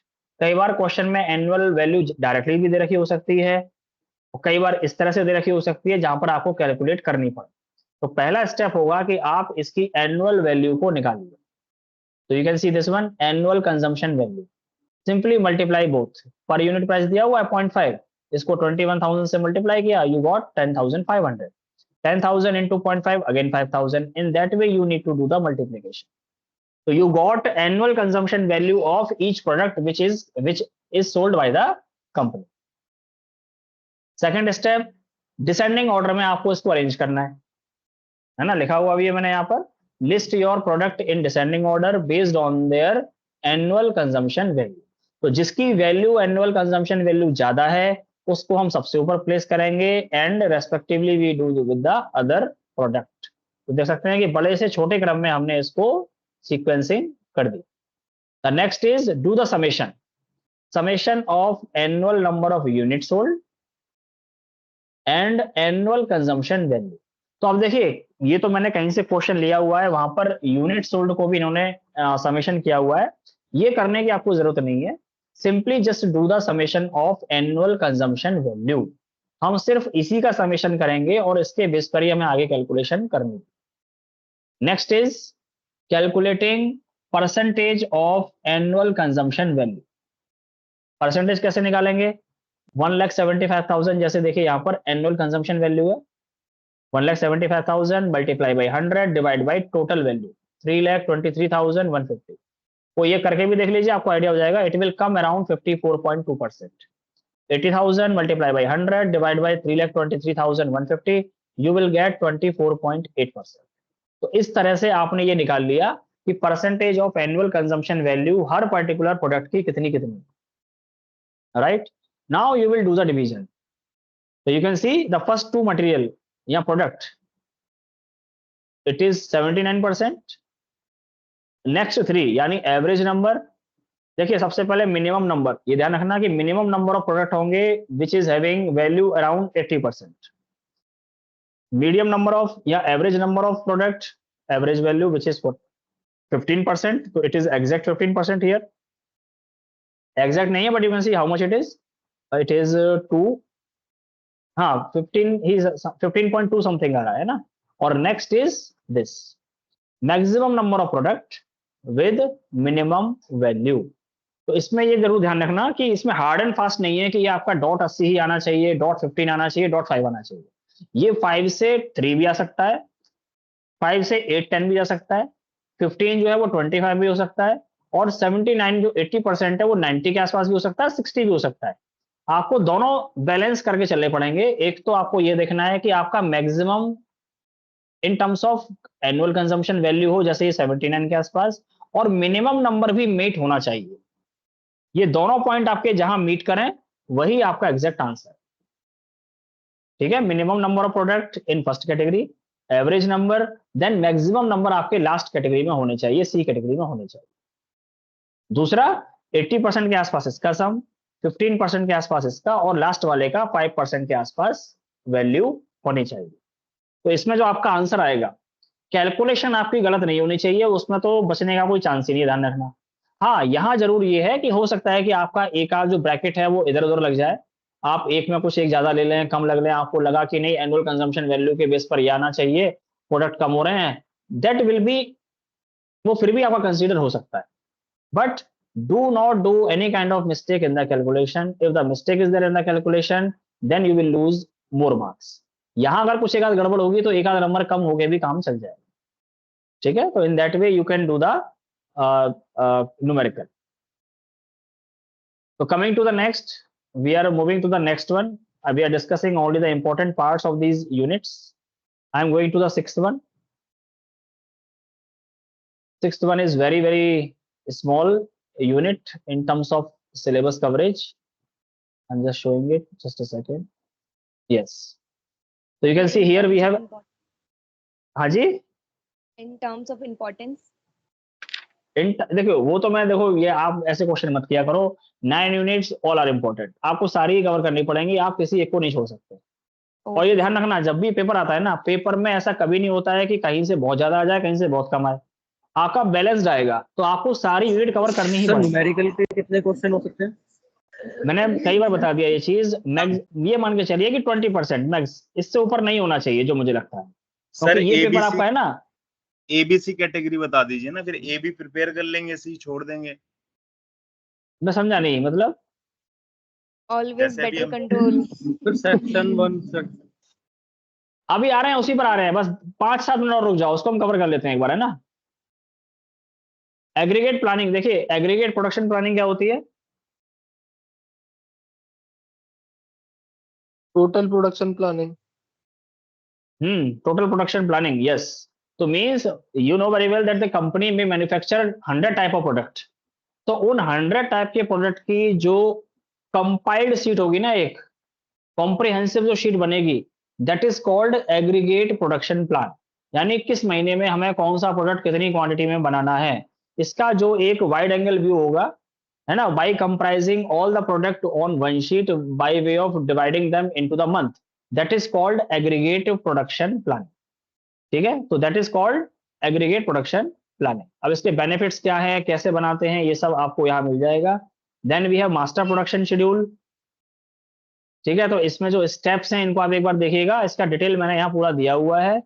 और देन मटेरियल रिक्वायरमेंट प्लानिंग, तो जैसे हमारा एग्रीगेट प्लानिंग है वैसे ही मटेरियल रिक्वायरमेंट प्लानिंग भी होगी, कि जो हमें प्रोडक्ट बनाने हैं, ठीक है, उसको लेकर जो जो मटेरियल हमें चाहिए उनका पूरा प्लानिंग, कि हमें कब कौन सा मटेरियल कितनी क्वांटिटी में चाहिए होगा, उसका भी पूरा प्लान हमें वेल इन एडवांस बनाना पड़ेगा। Whenever the time will come to order those material, तो हमें उसको प्लान करने की जरूरत ना पड़े, सोचने की जरूरत ना पड़े, because we have already planned for it, कि कब हमें कितने मटेरियल की टेंटेटिव रिक्वायरमेंट रहने वाली थी। तो आप उसको रेफर करके इसको आप ऑर्डर प्लेस कर सकते हैं, it will save your time. Coming to the next, that is 7th number. तो ये क्वालिटी, सर तो उसमें this is also one numerical of, important नहीं है जो नहीं 6 में MRP न्यूमेरिकल नहीं है और आपके, ASP वाले? 6 में न्यूमेरिकल कोई नहीं है आपके। सर बुक में तो है, बट आप वैसे इम्पोर्टेंट है या नहीं वो बस वही पूछ रही थी, क्योंकि लास्ट ईयर उसमें से ही आया हुआ था, लास्ट ईयर नहीं, मैंने, देखिए मैं आपको बता रहा हूँ कि डिपेंड, देखिए मैं आपको शेयर कर रहा हूँ, देखो लास्ट ईयर में तो ऐसा, तो आप पिछले 2 ही साल तो पेपर हुए हैं अभी, यहाँ की बात नहीं कर रहा हूँ, लेकिन जब मैं सब्जेक्ट की बात करता हूँ ना, तो कहीं से कुछ भी किसी भी फॉर्म में आ सकता है, ध्यान रखिएगा। जैसे आपका एक वो है, क्या कहते हैं, ये सिंगल पीरियड वाला जो मॉडल है, उसके भी न्यूमेरिकल आ सकते हैं, मल्टीपल पीरियड वाला मॉडल है, उसके भी न्यूमेरिकल आ सकते हैं, ऐसे तो हर एक जगह से बन सकते हैं। But I am just telling you that as per my experience 4 to 5 years I am teaching this subject only, तो जो न्यूमेरिकल मेन आते हैं वो मैंने आपको बताए हैं। But still if you have more time to prepare, then definitely go through with the numerical which are related with the units. अगर टाइम मिलता है तो कीजिए उसको, है ना। प्रायोरिटी आपको रखनी पड़ेगी ना, पहले हम क्या प्रिपेयर करें, तो वो अभी मैं बताऊंगा आपको थोड़ी देर में। स्टार्ट उसी को हम करने वाले हैं 7:30 से, ठीक है। तो क्वालिटी पे आते हैं एक बार। हाँ जी, 7th 8th 9th वाली पीपीटी नहीं आई है। मैंने शेयर अभी 1-2 से कर दिए हैं, मैं आपको अभी जो आपके मैसेज आए हुए हैं ना, मैं उस पर भी रिप्लाई कर दूंगा, आपको मिल जाएंगे PPT, that is not an issue. Thank you sir. आज कल में आपको मिल जाएंगे, थैंक यू सर। ठीक है। अब देखिए क्वालिटी के एस्पेक्ट में जो आपको कवर करना है, सिर्फ मैं अभी यहाँ बता रहा हूँ कि what you need to cover. Quality में देखिए डेफिनेशन सबसे अच्छी डेफिनेशन। हाँ जी, पीपीटी में आंसर भी होना चाहिए सर, कर दीजिए। आंसर होना चाहिए मतलब समझा नहीं मैं। जो प्रॉब्लम है उसका भी आंसर जैसे अटैच किया ना हाँ उसका। देखिए हाँ, मैंने जो आपको शेयर किया है ना, जो अभी मैंने दिखाया है as it is same you will get, इसमें मैं कोई ओके चेंज नहीं सर, करने वाला, थैंक ठीक है ना। तो आप ही के बेनिफिट के लिए मैंने कर दिया है, वो मैंने सेव भी पीडीएफ उसी वे में किया है, सॉल्यूशन आपको मिल जाएगा इसका। तो इसमें देखिए 9M आप पढ़ लीजिएगा जरूर कि ये इसके जो फैक्टर अफेक्टिंग क्वालिटी जब हम बात करते हैं तो इसके 9M's कौन से हैं, है ना, ये आप जरूर पढ़ लेना। तो you can see these market, money, management, man, motivation, material. जैसे मोटिवेशन का एग्जांपल मैं दे देता हूँ, हाईली मोटिवेटेड पीपल अगर होंगे तो वो सेल्फ ड्रिवन बेसिस में काम करेंगे, तो प्रोडक्ट की क्वालिटी अच्छा होने के ज्यादा चांसेस हैं। अगर वो लो मोटिवेशन वाले हैं, नेगेटिव एनवायरनमेंट है कंपनी के अंदर, तो मे बी पॉसिबल कि they will not work on self driven basis, in that way quality में also degraded of the products, ठीक है। तो इस तरह से आपको ये 9M एक्सप्लेन करने हैं यहाँ पर। Then we have quality management. तो इसमें जो मेथड्स हैं क्वालिटी मैनेजमेंट के, इनके बारे में एक एक दो लाइन आपको पढ़ लेनी है। कुछ कुछ हम यहाँ पर डिस्कस करेंगे, ये भी काइजन, सिक्स सिग्मा, ये सब आपके सिलेबस में है जो हम पढ़ चुके हैं। टोयोटा प्रोडक्शन सिस्टम ये भी हमने पढ़ा हुआ है। ISO ये इंटरनेशनल स्टैंडर्ड फॉर ऑर्गेनाइजेशंस, है ना। इसमें दो आपके मेन है 9000, 14000, ये आप एक बार देख लीजिएगा। Then we have this statistical process control, यानी क्वालिटी को चेक करने के लिए whatever kind of statistical tool we use, वो सारे आपके स्टैटिस्टिकल प्रोसेस कंट्रोल के अंदर में आते हैं। वो कौन कौन से टूल हैं, ये इनके नाम है, इनके बारे में भी आपको एक एक दो line. Check sheet, scatter diagram, ये बहुत बेसिक चीजें हमें बचपन में भी पढ़ी हुई है। हिस्टोग्राम, है ना, ये पढ़े हुए हैं आपने। परेटो चार्ट ये नहीं पढ़े हुए हैं, इनके बारे में एक एक दो लाइन आपको पढ़नी पड़ेगी। कंट्रोल चार्ट आपने सुने होंगे, upper control limit, lower control limit, ये हम कैलकुलेट करते हैं, लेकिन क्यों करते हैं बस इतना पढ़ लीजिए, that is sufficient. Cause and effect diagram, जिसको हम फिश बोन डायग्राम भी बोलते हैं, that you need to cover. Kaizen आते हैं, काइजन का सिर्फ एक मीनिंग मैं आपको बता रहा हूं। Kaizen is where we involve employ for finding out the solution for our existing problem, यानी जो हमारे प्रोसेसेस हैं, जिस प्रोडक्शन प्रोसेस पे हम काम करते हैं। सर्विस की जब हम बात करते हैं तो बहुत सारे हम मेथड यूज करते हैं, डिफरेंट डिफरेंट मेथड्स, और उसके बेस पर हम अपनी सर्विस डिलीवर करते हैं। तो उसको हम कैसे और ज्यादा ऑप्टिमाइज कर सकते हैं, कैसे उसमें क्या ऐसे लूप होल है जिनको दूर करके हम अपने ओवरऑल प्रोसेस को हम स्ट्रेंथन कर सकते हैं। For that purpose what we do, we involve our employ, we take suggestion from our employee and we try to incorporate those suggestions so that we can achieve the optimization that is given by this Kaizen, ठीक है। तो Kaizen के बाद है आपका ये Kaizen का 5S framework है कि चीजें ऑर्गेनाइज रहनी चाहिए, ऑर्डरली होनी चाहिए। जैसे जो चीज सबसे ज्यादा स्टोर में यूज होती है वो सबसे आगे हो, उसके पीछे उससे कम यूज होने वाली, जो फ्रीक्वेंटली यूज होती है उसको हम पीछे प्लेस करें अपने स्टोर में, जिससे कि आपकी मटेरियल को इश्यू करने का जो रेट है वो भी इंक्रीज हो सके। सेंटर्स में देखा है ना ये लिखा हुआ सर, सर्विस सेंटर्स। हाँ जी, yes yes yes, definitely definitely, yes, ठीक है। तो ये एक साइकिल है जो कई बार आपका काइजन का अप्रोच है अलग से, जिसे हम PDCA डेमिंग या शॉर्ट साइकिल नाम से जानते हैं। तो पहले प्लान करना, what you need to do, whatever you have planned, act on it, that is doing. Then we have checking, यानी जो हमने किया उसको स्टैंडर्ड रिजल्ट से मैच करना, सो that you can find out the variation, और जो वेरिएशन आते हैं उसको करेक्ट करने के लिए एक्शन लेने का, that comes under the head of acting phase. Six sigma, six sigma is kaizen is Japanese word. Yes, Japanese, ये इसमें आप देखेंगे जो ये सीरो सीटी लिखे हुए हैं ना, ये सब भी जापानीज टर्म्स ही हैं, वहीं से इवॉल्व हुआ है, ठीक है। तो सिक्स सिग्मा जब हम आते हैं तो six sigma you can see like example like Levi's company, this is also one six sigma company. Why? Because they have defects. ये आप देख लीजिए, ये इसका एक क्राइटेरिया कि six sigma quality is achieved when a long term defect level are below 3.4 defects per million opportunity. अब इसका मतलब ये नहीं है कि लिवाइस जो जीन्स बनाती है उसके प्रोडक्शन सिस्टम से केवल इतने डिफेक्ट निकलते हैं, नो, लेकिन जब उसकी क्वालिटी टीम उनको इंस्पेक्ट कर लेती है, उसके बाद जब वो मार्केट में पहुंचता है, मार्केट में जो फाइनल प्रोडक्ट पहुंचा है उसमें ये आपका क्राइटेरिया लेवल होना चाहिए, then only company can go for applying six sigma. तो one of the company is Levi's which is six sigma certified company, इसलिए शायद उसकी जीन्स इतनी महंगी है, because they do not compromise with their quality. और ये जो 3.4 डिफेक्ट्स पर मिलियन अपॉर्चुनिटीज है, इसको डीपीएमओ बोलते हैं, ध्यान रखना, डिफेक्ट्स पर मिलियन अपॉर्चुनिटीज। तो डीपीएमओ 3.4 से नीचे होना चाहिए for applying six sigma certification. Coming to the next, that is eighth में आपका एक टॉपिक तो हम ऑलरेडी कवर कर चुके हैं, that is just in time. Just in time के बाद हम जाएंगे लीन ऑपरेशन पर। लीन ऑपरेशन क्या होता है, इसलिए मैंने ना इसमें ये डाला नहीं है जस्ट इन टाइम, क्योंकि हम पहले इसको कवर कर चुके हैं, पिछले यूनिट्स में हमने कवर किया था। कोई रियल लाइफ एग्जांपल है क्या? जस्ट इन टाइम का एग्जांपल सोचिए जरा, बताइए क्या हो सकता है। मेरे पास अभी नहीं है, इसलिए मैं आपसे पूछ रहा हूँ, to be very honest. Drop shipping and drop servicing. Yes yes yes, definitely right. और सबवे में सर वो जैसे आप बोलो वैसा वो बना के देते हैं। सर जस्ट इन टाइम जो मैम ने बताया ये तो सर्विस में आएगा ना, पर वो हमारा प्रोडक्शन की बात कर रहे हैं हम। हाँ नहीं ठीक है, आपकी बात ठीक है। वी नीड टू एक्सप्लोर, है ना, कि ये प्रोडक्ट का है या नहीं है। आप भी ढूंढना, आपको मिले तो मुझे ही बताना, ठीक है। अभी पहले हम यहाँ पर आ जाते हैं, क्वेरीज को छोड़ के पहले इसको कवर करते हैं भाई, ठीक है। चलिए लीन ऑपरेशन पर आते हैं। Lean operation is all about, there are 7 types of wastage identify under this particular one topic.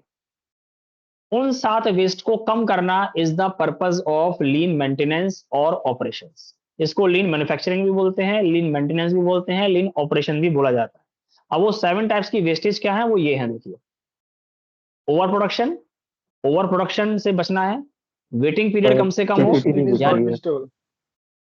Yes please. अच्छा, ओ जस्ट अ सेकंड, ये मैं शेयर करना भूल गया था। Now I hope it is visible now.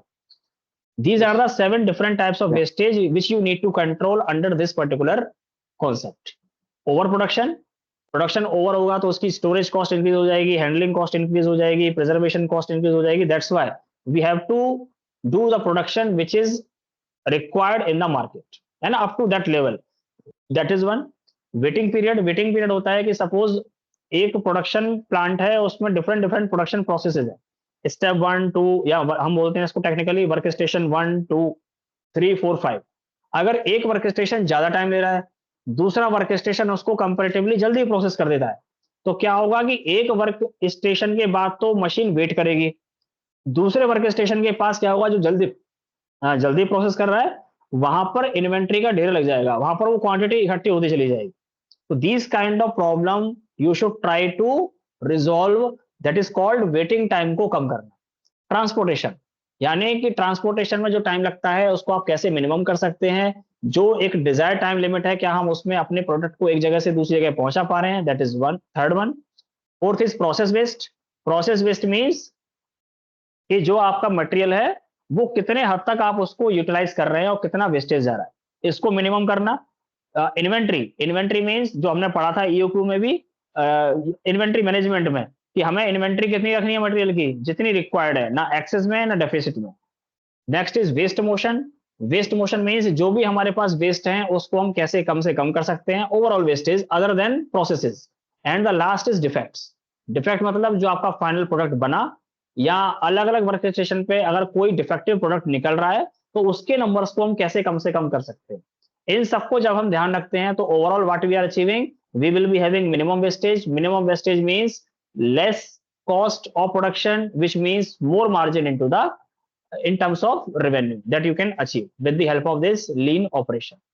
अब next आता है, one is Toyota production system. तो Toyota production system में देखिए क्या क्या है, it is more than lean manufacturing. Lean manufacturing talks about this only, but this talks about increasing productivity and maintaining high quality standard also. So we can say it is a combination of your aggregate and master production schedule, their implementation, lean operations and this quality aspect. इन तीनों को जब हम mix करके जब हम use करते हैं तो that is called Toyota production system. और इसका नाम टोयोटा प्रोडक्शन सिस्टम इसलिए है because it was evolved in that company only. ठीक है, तो integrated approach where we are integrating these 3 different concept to again achieve the optimisation in terms of production, that is called Toyota production system.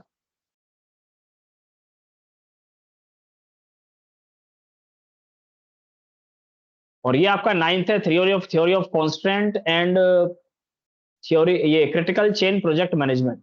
तो इसके meaning पे जब हम जाते हैं तो देखिए थ्योरी ऑफ कांस्टेंट का मतलब क्या है ये समझ लीजिए एक बार, कि जो भी हमारे कांस्टेंट होते हैं ना, जानते हैं कि हमारा कोई भी प्रोसेस है वो परफेक्ट क्यों नहीं हो पाता है, क्योंकि कोई ना कोई उसमें ऐसा लूप होल होता है जिसकी वजह से, और उसको हम चाहकर भी हम उसको हाँ पीपीटी सर.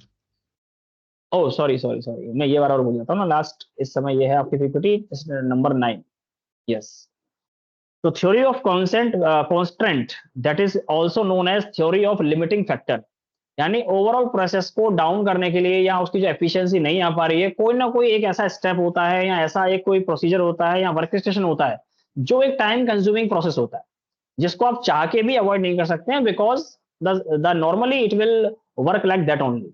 तो दैट लिमिटिंग फैक्टर और that particular point becomes the weakness of overall production system, जिसकी वजह से अगर वो नहीं होता तो शायद हमारा प्रोडक्शन कई गुना ज्यादा तेजी से हो सकता था, हम लिमिटेड टाइम पीरियड में ज्यादा से ज्यादा मैन्युफैक्चरिंग कर सकते थे, but we are not able to do so because of that constant, because of that limiting factor.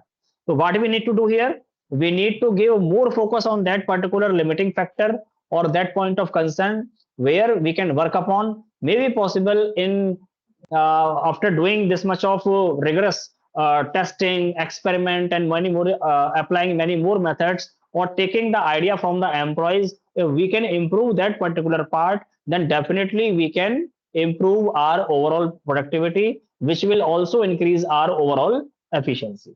So that is called theory of constant. And the last here is critical chain project management.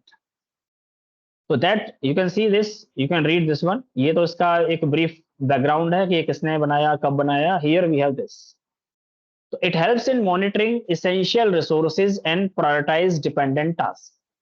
So project can be complete as efficiently as possible if team is looking to carefully, I'm just dictating है ना अभी तो, if team is looking to carefully monitor the usage of resources, critical chain project management is a good strategy to keep track of those resources. अब देखिए critical chain project management होता क्या है, जब भी हम कोई प्रोजेक्ट रन कर रहे हैं, यानी कि whenever we are doing a production of any kind of product, तो उसकी है ना सप्लाईज होती हैं, चेन होती है जो कि डिफरेंट वर्क स्टेशन पर अपनी सप्लाईज को पहुंचाती है. जैसे स्टेप 1 है, वहां किसी डिफरेंट टाइप के मटेरियल की सप्लाई हो रही होगी, step 2, step 3, 4, 5 and onwards. Everywhere we have some material supply from the maybe from the store or maybe from the nearby inventory of that particular material. तो हम वहां पर क्या करते हैं कि इस चेन को स्ट्रेंथन करने के लिए we give some buffers or we can say in form of some extra time, कि अगर वो उस टाइम में अगर वो किसी पर्टिकुलर डिले की वजह से, किसी पर्टिकुलर फॉल्ट की वजह से अगर काम पूरा नहीं भी हो पा रहा है, तो we have some 5%, 10% extra buffers to complete that particular task. तो जो हम बफरिंग देते हैं ना हर एक जगह ये ओवरऑल प्रोजेक्ट को मैनेज करने के लिए, उसको एफिशिएंट बनाने के लिए, that comes under the head of critical chain management, project management. That is, you can see that different types of buffers are also there. So these buffers we provide or allocate in overall supplies of the materials. That is called project buffers. We have feeding buffers. ये feeding buffers हुए related to the chain, जिसके through material आपके main production line तक पहुंच रहा है. Resource buffers means the other resources which are required to do the production. उसका भी हम time एक extra लेके चलते हैं. Like you can see here, like extra team members, to have on hand additional equipment. अगर कोई खराब होता है तो एक additional equipment हमने वहां दे दिया है ना, या अगर कोई ओवरऑल प्रोसेस में कोई दिक्कत आ रही है तो हमने थर्ड पार्टी की हेल्प का हमने एक ऑप्शन खोला हुआ है. तो these sort of buffers we need to always allocate with overall project, with their supplies, with the existing production unit, so that you can complete your time within the given buffering time, so that we can accomplish our project even if we have these kind of adversities in entire processes.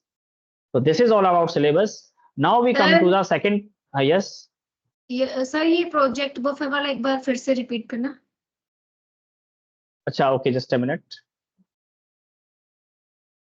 और sir वो feeding वाला भी एक sir आपकी वो नहीं आ रही, PPT नहीं आ रही सर। अभी नहीं आ रही है क्योंकि मैंने बंद कर दी थी, है ना, दोबारा खोल रहा हूँ आपके लिए। Okay sir.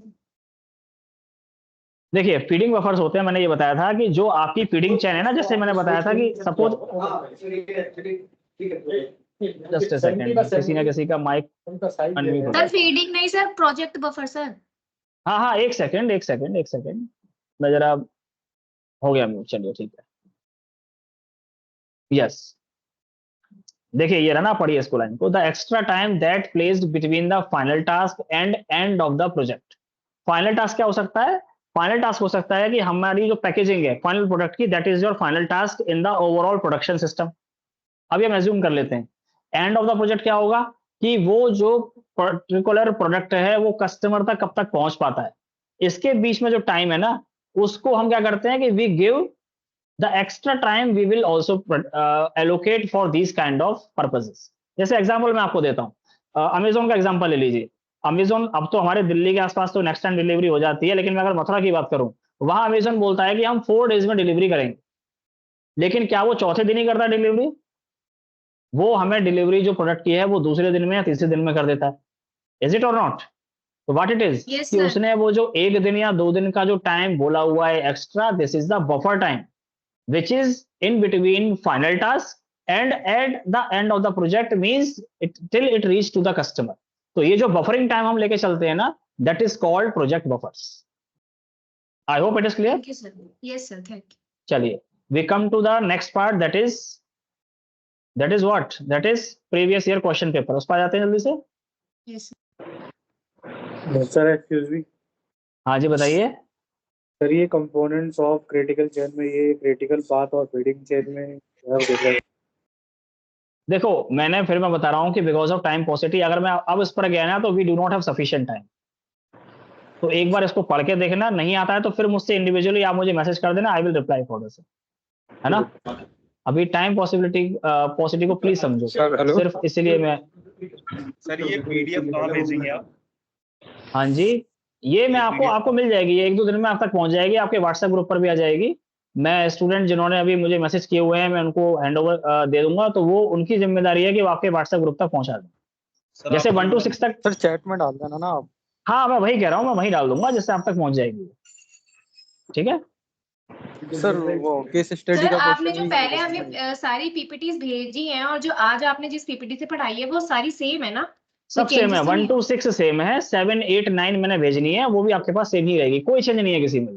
Okay sir. ठीक है, तो हम आते हैं प्रीवियस। फर्स्ट पीपीटी में आंसर नहीं था सर, लाइक प्रीवियसली जो भेजे थे। मैं आपसे कोई बात नहीं, दोबारा शेयर कर दूंगा। और देखो इसके आंसर मैं आपको बता रहा हूँ, जो मैंने बुक आपसे बोली है ना न्यू एज पब्लिकेशन की, आप उसको रेफर कर लो, आपको डिट्टो क्वेश्चन उसी में मिल जाएंगे, मैंने वहीं से वो क्वेश्चन लिया हुआ है। कंट्री उसमें क्या चैलेंजेस आए, then we have impact on supply chain, जो कंपनी की सप्लाई चेन थी ओवरऑल उस पर क्या डिसरप्शंस आए, क्या क्या चेंजेस उसमें हुए, क्या क्या प्रॉब्लम्स आई। Then we have uncertainty for Chinese and global economy, क्योंकि आप जानते हैं बहुत सारी कंपनी वहां से बैकआउट कर गए, है ना, अलग अलग कंट्रीज में चले गए। The question first is summarise the entire case study. तो इसमें जो आपके मेन पॉइंट्स हैं उसको लेकर आपको इसको सिंगल पैराग्राफ या ज्यादा से ज्यादा 2 पैराग्राफ में आपको इसको समराइज करना होता है। समरी में एक चीज हमेशा ध्यान रखना कि समरी में ना हेडिंग्स नहीं होती हैं। समरी इज समरी, जो पैराग्राफ में डिवाइडेड हो सकती है, बट आप उसको है ना हेडिंग्स में डिवाइड जनरली नहीं करते। तो जब भी इस तरह का क्वेश्चन आता है समराइज, तो उसका आप कोशिश करें कि आप 1 पैराग्राफ या 2 पैराग्राफ में समरी हेडिंग डाल के summary of the case study और आप उसकी समराइज कर रहे हैं। अब ये आप देख सकते हैं केस स्टडी 2 पेज की है, ये 3 पेज की केस स्टडी है, तो ये आपकी मैक्सिमम हाफ या क्वार्टर टू फुल यानी कि 0.75%, 75% एक पेज का इतना ही कवर करना चाहिए, इससे ज्यादा पेज में ये नहीं आनी चाहिए।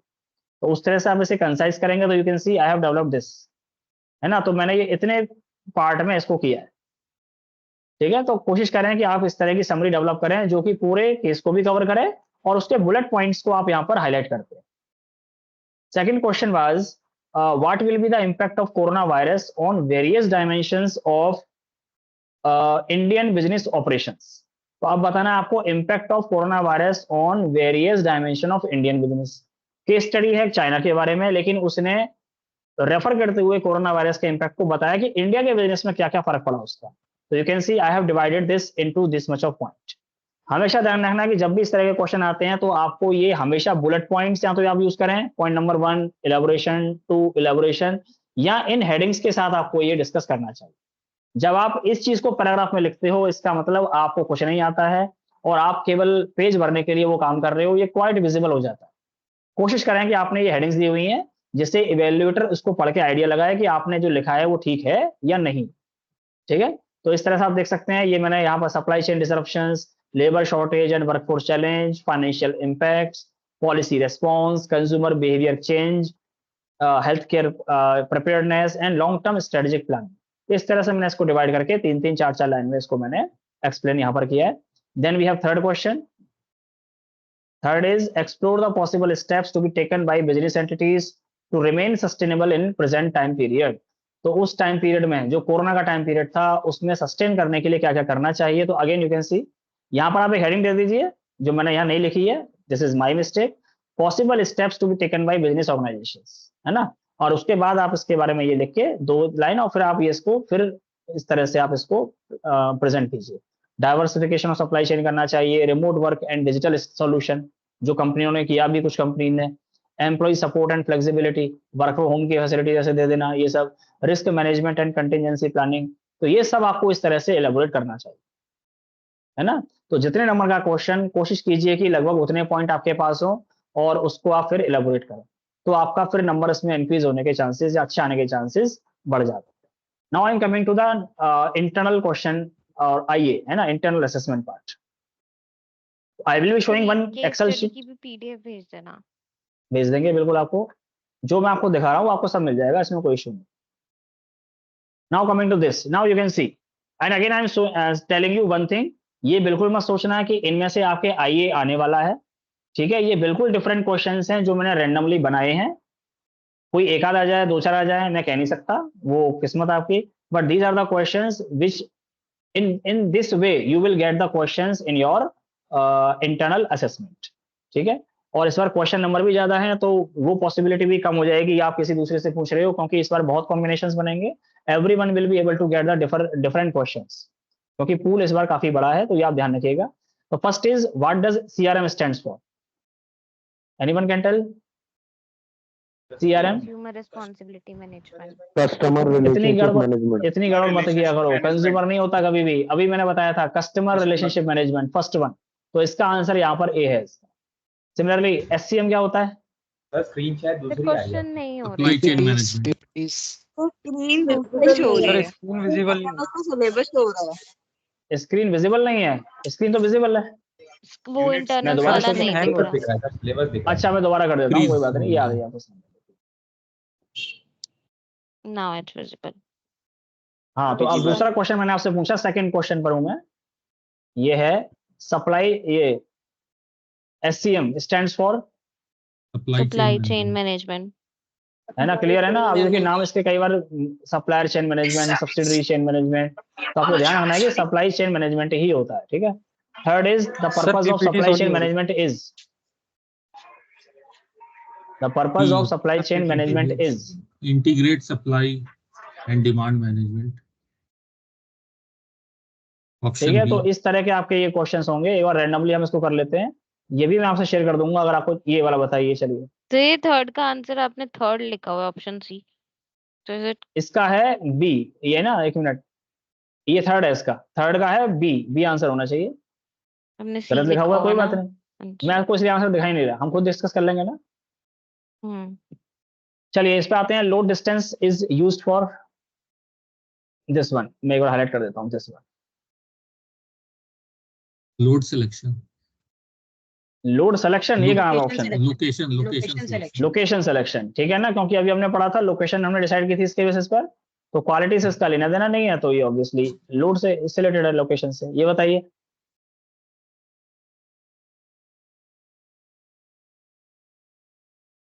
Highest job shop production, job shop, highest variety of product and lowest volume, job shop, क्योंकि एक्सट्रीम राइट में यही था, है ना, एक्सट्रीम राइट में, तो इसका आंसर जॉब शॉप ही होगा, डी, ठीक है। नेक्स्ट एक बार देखते हैं, प्रोसेस कंट्रोल, ये तो आपने अभी पढ़ाई नहीं है इतना डिटेल में, तो बताइए फिर।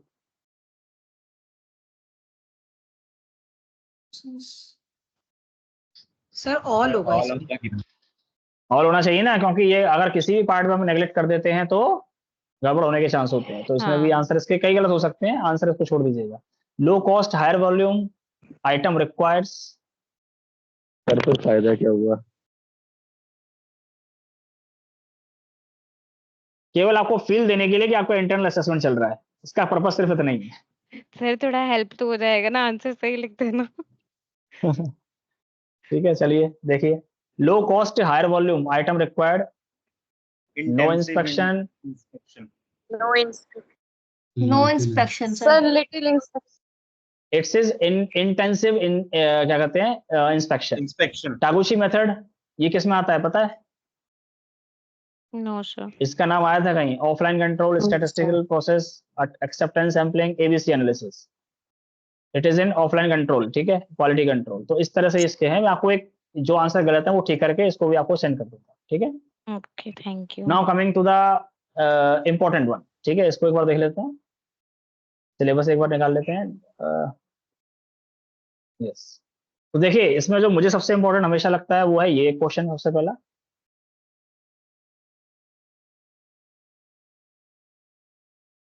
Facility location. तो फैसिलिटी लोकेशन में जब हम बात करते हैं तो उसके न्यूमेरिकल और प्लस इसका ये जो मेन क्वेश्चन है दैट इज फैक्टर अफेक्टिंग। हाँ जस्ट अ सेकंड।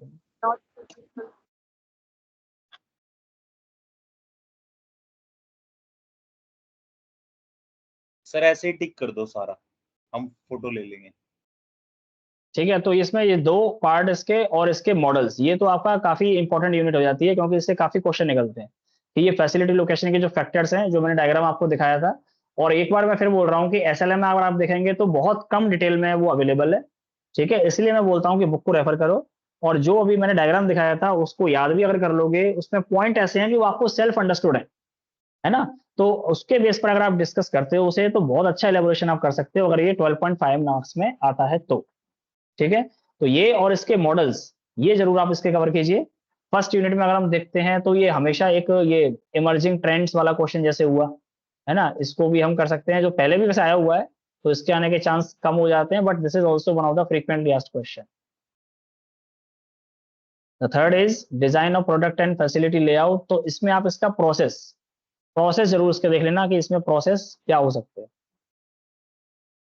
मैं हर एक में केवल वही बता रहा हूं जो सेम ऐसे यहां पर इसका process of product design and service design, ये दोनों एक्सप्लेन्ड हैं पीपीटी में भी, आपके एसएलएम में भी हैं। इन्वेंट्री मैनेजमेंट तो ये तो अपने आप में ये पूरा, इसको मैं बिल्कुल नहीं बोलूंगा, कुछ भी छोड़ो इसका। इन्वेंट्री मैनेजमेंट तो आपको कंप्लीट करना ही पड़ेगा, ये कहीं से भी आ जाता है। इसमें ये भी आ सकता है कि short note on probabilistic models, selective inventory models, ऐसे करके इन्होंने दे दिया, या इन्होंने न्यूमेरिकल इसका दे दिया, या इसमें वेरियस मॉडल्स कौन से हैं, ये अपने आप में 12.5 मार्क्स का जैसा आपने देखा पहले भी आया हुआ है। तो ये कहीं से किसी एंगल से आ सकता है। इसकी एजम्पशन क्या होती है? हाँ जी, मुझे आपका नहीं समझ में आया, क्या बोला आपने?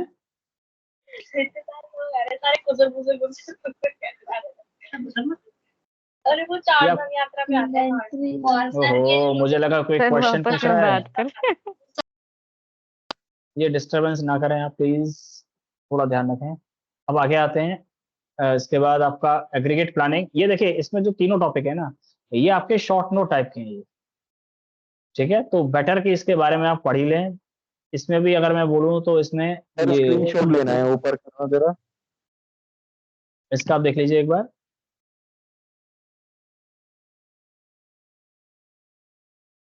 ठीक है, इसके बाद आगे चलते हैं। आगे अगर देखते हैं तो यहाँ पर आप ये इसमें टोयोटा प्रोडक्शन सिस्टम, ये जस्ट इन टाइम तो आप इसमें जरूर कवर करें, ठीक है। और क्वालिटी में आपके ये सिक्स सिग्मा, काइजन इसमें लिखा नहीं है पर क्वालिटी में ही आता है, तो काइजन भी आप अलग से नोट कर लें, क्योंकि वो अगर क्वालिटी लिखा हुआ है तो वो उसमें बाय डिफॉल्ट आ ही जाएगा, है ना। और quality management, these things I think these are the frequently asked question. और फिर मैं आपको बता रहा हूँ कि ये मत समझना कि यही क्वेश्चन आने वाले हैं, डेफिनेटली नॉट, है ना। तो प्रायोरिटी, हम कहते हैं ना प्रायोरिटी बनानी, प्रायोरिटाइज करना, तो आप इनको प्रायोरिटाइज कीजिए। जब ये आपके अच्छे से कवर हो जाते हैं सारे टॉपिक्स, उसके बाद जो रिमेनिंग टॉपिक हैं आपको उसको फोकस करना चाहिए। और जैसा भी एक ने भी क्वेश्चन पूछा था कि सर ये एपीपी एमपीएस वाले से भी क्वेश्चन आ जाता है, तो इस तरह के जो भी क्वेश्चंस हैं वो भी आपको प्रिपेयर करने ही करने हैं। जैसे यहाँ पर मैं बात करता हूँ प्रोबेबिलिस्टिक मॉडल, मल्टी पीरियड, इनके भी अपने अपने क्वेश्चन, लेकिन ये तभी कीजिए जब आपके पास टाइम बचता है, और टाइम आपके पास इस बार जरूर बचेगा क्योंकि आपके पास पूरे 4 दिन का इस बार गैप है आपके एग्जामिनेशन में। प्रोडक्शन एंड ऑपरेशन से पहले आपके पास 4 दिन का एक काफी अच्छा आपको लॉन्ग ऑफ मिल रहा है, तो अच्छे से आप प्रिपेयर भी कर सकते हैं। तो give more time on this preparation so that you can achieve और attain good marks in this particular subject. Now any question from your side? Sir last unit में कुछ है इम्पोर्टेंट जो 9th यूनिट है? देखो ऐसे तो अगर मैं बोलूंगा तो इसमें यही वाला मान के चलो, है ना, लेकिन मैंने आपको वो बताया जो फ्रीक्वेंटली आस्क्ड क्वेश्चन है। ऐसा तो हर एक में कुछ ना कुछ आएगा ही आएगा, ऐसा नहीं है कोई यूनिट छूटेगी, ठीक है ना। Any other thing if you would like to ask? Yes sir, ये ऑपरेशन और प्रोडक्शन का जब भी प्रोसेस पढ़ता है तो उसमें एक होलिस्टिक कॉन्सेप्ट आता है, तो एक बार वो बता दीजिए। Holistic concept means including each and every aspect, यानी उसमें हमें कस्टमर पर्सपेक्टिव को भी ध्यान रखना है, सप्लायर पर्सपेक्टिव को भी ध्यान रखना है, जो ओनर है यानी कि जो कंपनी की मैनेजमेंट है उसका जो पर्सपेक्टिव है उसको भी अलाइन करना है, ठीक है। इन सबको अलाइन करते हुए जब हम एक पॉलिसी बनाते हैं, that is called holistic approach of operations management. जैसे मार्केटिंग का पढ़ा है ना आपने holistic approach, in the same way it is in the production and operation management also. Sir book name कौन सा बताया था आपने, क्योंकि काइजन नहीं है ना बुक में। देखो अब पूरी रामायण खत्म हो गई है, हैं उसके बाद पूछ रहे हो राम जी कौन थे, अब कैसे काम शुरुआत करेंगे में बताओ? नहीं स्टार्ट हुए थे ना, क्लास में नहीं थे। अच्छा तो आज आपने शुरुआत आज में ही बताया ज्वाइन था किया है? आपने। हाँ सर केस स्टडी किसमें से आ सकता है?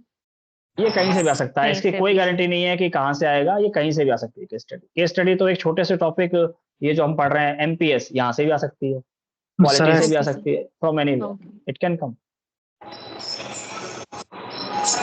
Sir excuse me yes Hrithik. Sir, इसमें यूनिट नंबर 6 में aggregate production planning A double P master production schedule, ये इम्पोर्टेंट नहीं है क्या?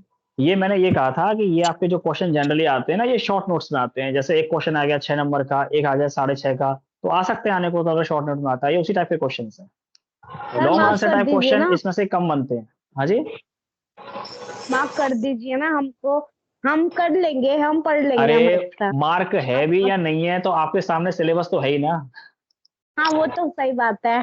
फिर आंसर हो आप गया। कर लो मार्क, एक ही बात है, मैंने किया आपने किया, एक ही बात है। सर न्यूमेरिकल क्वेश्चन ज्यादातर ये इन्वेंट्री मैनेजमेंट से आएंगे। इन्वेंट्री आ सकता है, क्रिटिकल पाथ भी आपके में है वैसे तो, और ये एबीसी एनालिसिस है आपके में, और वीईडी करके होता है ये वाइटल एसेंशियल डिजायरेबल, ये भी एक मेथड है। नेटवर्क डायग्राम है जो आपने डिसीजन मॉडलिंग में पढ़ा है ना, तो यही कुछ है।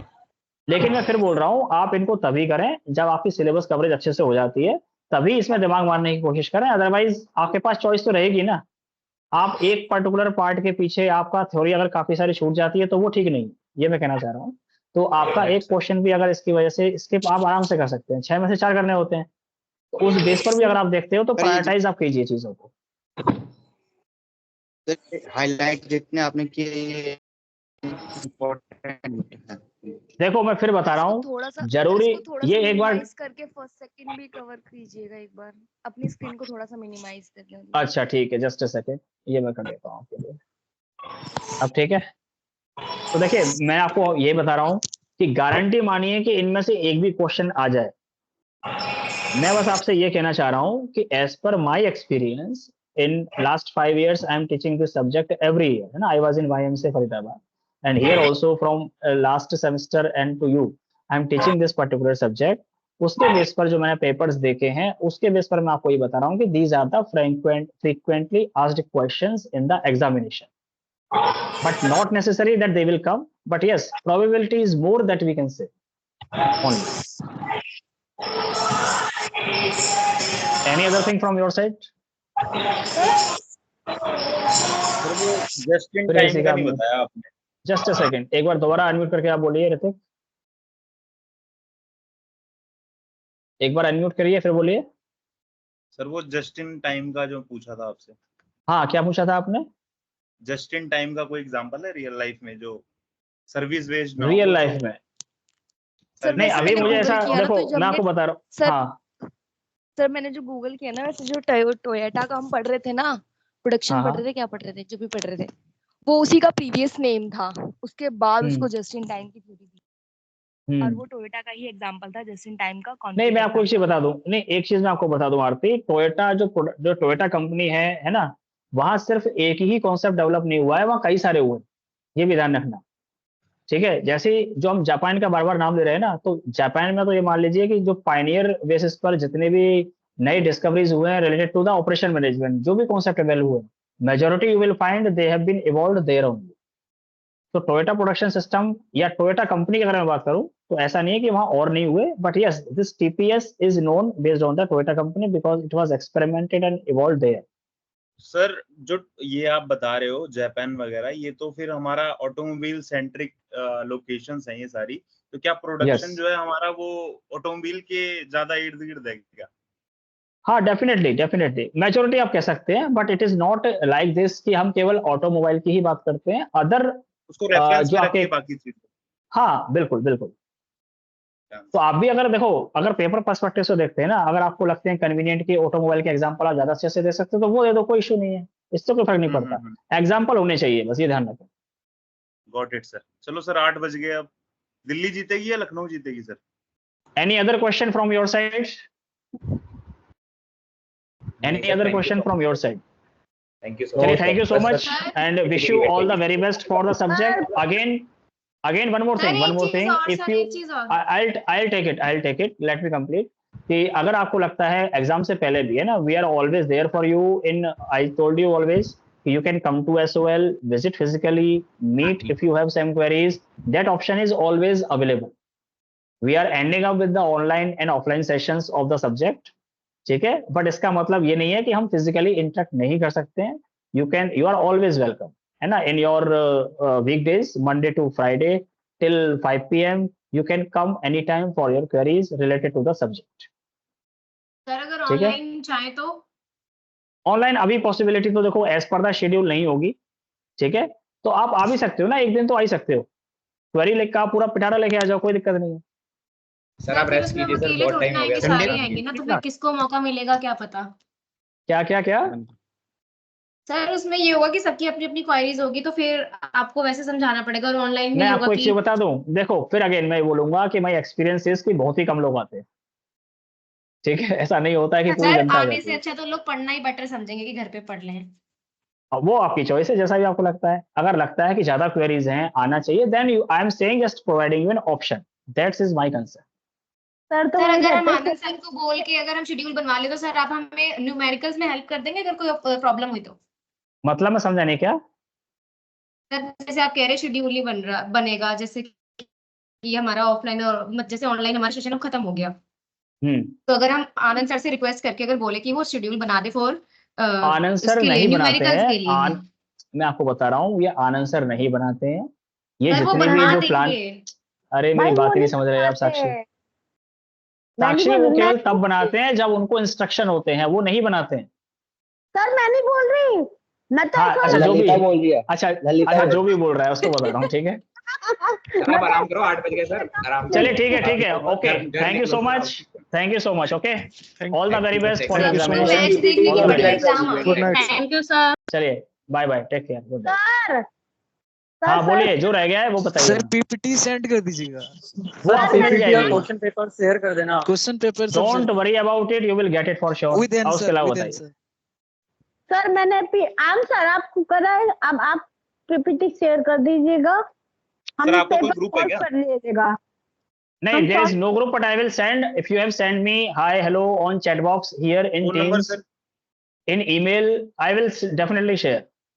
फोन नंबर सर आप लेट हो जाओगे, घर निकल जाओ सर, आप यहाँ पे चलो लगे ठीक है, bye bye bye bye, take phone care. Number तो के बता बारे दो में सर। सोचो, सर को भी आराम करने दो, 5 घंटे से पढ़ा रहे हो। ओह सर एसोल में है वैसे।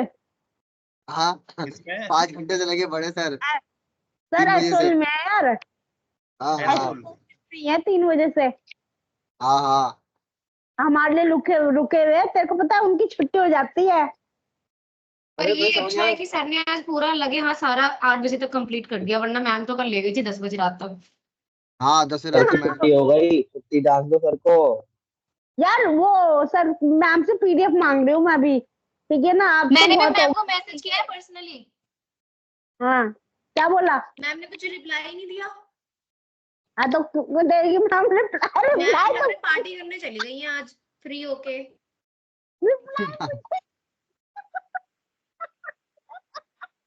मुझे नहीं दे रही तो तुम्हें कहाँ से देगी रिप्लाई, ये बताओ। क्या आईफोन कहाँ है? रिप्लाई ये नहीं दे पा रही मैम, तुम्हें कहाँ से देगी? भाई यहीं रख दे रहा हूँ, यहीं रखा है मैंने। यार